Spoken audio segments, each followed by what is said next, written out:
राजा चाहे कितना भी बड़ा क्यों न हो, लेकिन राजा का स्थान, सत्ताधीशों का स्थान,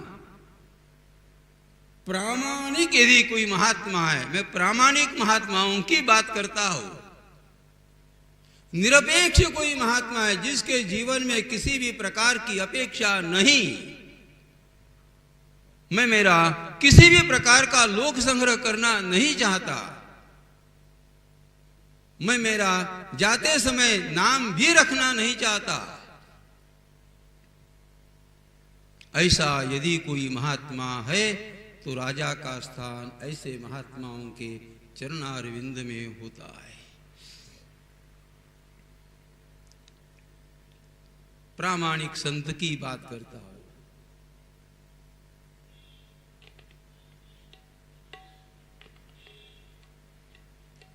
मैं जैसे ही कथा का आरंभ करते हुए इस देश के अत्यंत महत्वपूर्ण निरपेक्षम प्रतीक्षणम वर्धमानम,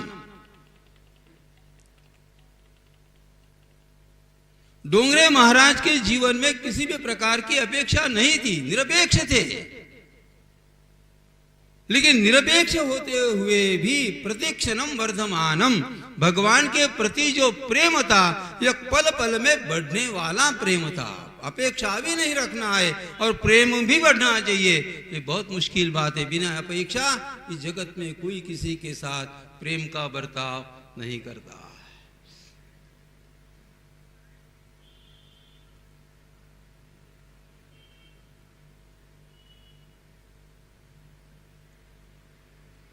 महाराज जी के अंतःकरण में कोई इच्छा नहीं, कोई वासना नहीं, न अपना नाम भी रखना चाहते थे। ऐसे ही दूसरे संत मैंने देखे, हम बड़भागी रहे। मेरी कथा हरिद्वार में थी, उस समय मैं प्रातः स्मरणीय श्रद्धेय पूज्य श्री रामसुखदास जी महाराज के दर्शन के लिए मैं गया।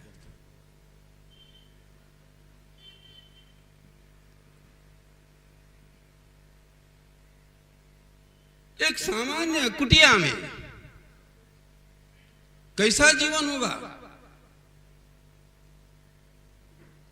लाखों लोग करोड़ों खरबों रुपया लेकर के उस महात्मा के पीछे पड़े हैं। इसका हमने क्या करना चाहिए? आप ले।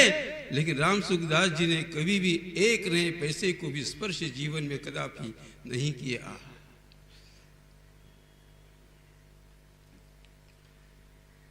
मैं तथागत आज के संतों की बात नहीं करता हूं।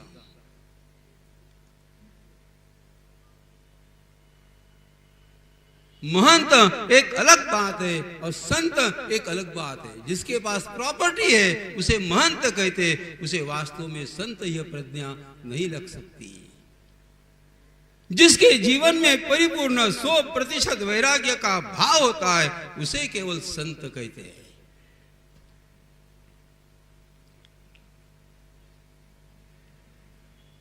महंत का संबंध संपत्ति के साथ में होता है, संत का संबंध परमात्मा के साथ में जुड़ा हुआ होता है। और इसीलिए संत और महंत इसमें बहुत बहुत बहुत बहुत अंतर है।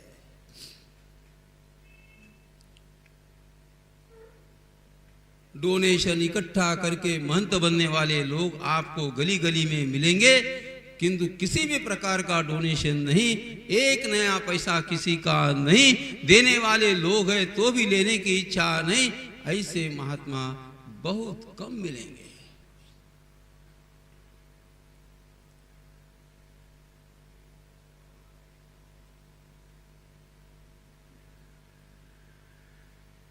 हरिद्वार की कथा के समय हम लोग दर्शन के लिए गए थे। ऐसा सामान्य कुटिया, काष्ठ के पात्र में भोजन, 2 वस्त्र, एक धोती सूखने के लिए, दूसरी धोती शरीर के ऊपर, एक अंगोछा सूखने के लिए, दूसरा उपवस्त्र शरीर के ऊपर। इतनी ही प्रॉपर्टी, तो भी जीवन शांत शांत और शांत।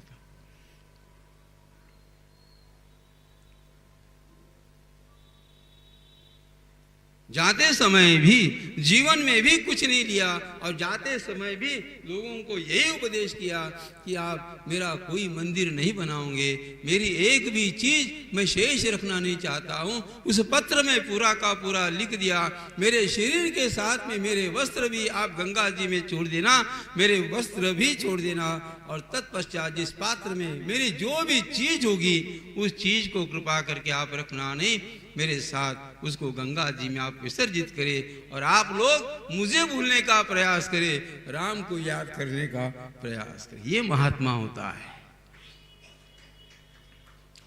जरा सोचो,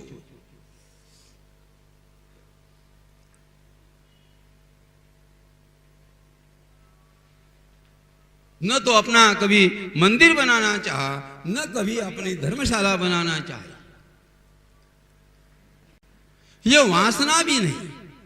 लोग सब कुछ बनाते हैं, लेकिन एक सुप्त वासना इस प्रकार की होती है, मेरे चले जाने के पश्चात भी लोगों ने मुझे मंदिर के माध्यम से याद करना, मेरे चले जाने के पश्चात भी धर्मशाला के माध्यम से लोगों ने मुझे याद करना, यह भी एक धर्मशास्त्र के अनुसार यह वासना ही होती है।